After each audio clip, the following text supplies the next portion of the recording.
Baba, tinokutendai matimutsa zvakanaka mangwanani ano. Tinokutendai Jehovha nekuti pamukana wekuona rimwe zuva zvakare. Mwari wedu, tinongouya kwamuri nematambudziko edu mumaoko enyu. Jehovha, dambudziko ndiroro mangwanani ano rekudya chikafu.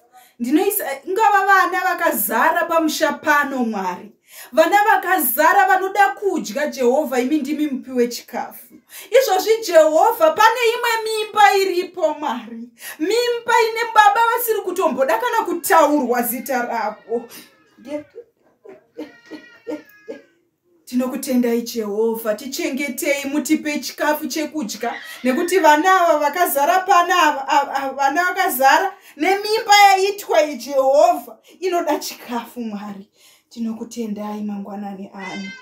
Amen. Mwari Baba, tinokutendai mangwanani ano Ishe wemasimba. Tinouya kumberi kwenyu Mwari wemasimba ose. Nenhubu dziri muno mumba muno Mwari Baba wemasimba ose.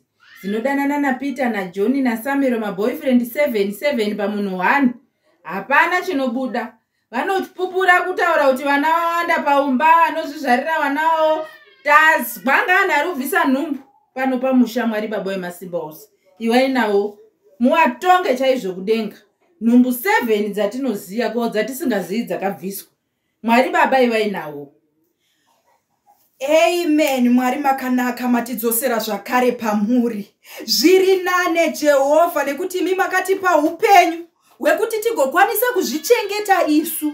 Alright Mwari, imi vanhu vanotaura zvakashata kuti maboyfriends mai zvese zvakawanda. Asi imi Jehovha ndimi wekumusoro kudenga munoziva nekuti makatipa mukana wekuti tisaunze chinhu panyika pano chatisingazogoni kuchengeta. Vanhu havasi kuguta kana kuzvichengeta. Vabereki vedu havachatotipi zvatinoda. Handichatokwanisi kana kurara pandinoda nemakuwana nemasenemu pano pamusha pakuita kunge pazuu pano. Pakuita kunge pazuu pano Mwari. Mitupo 7 mofu shonga hungwe moyo dziva pamusha 1.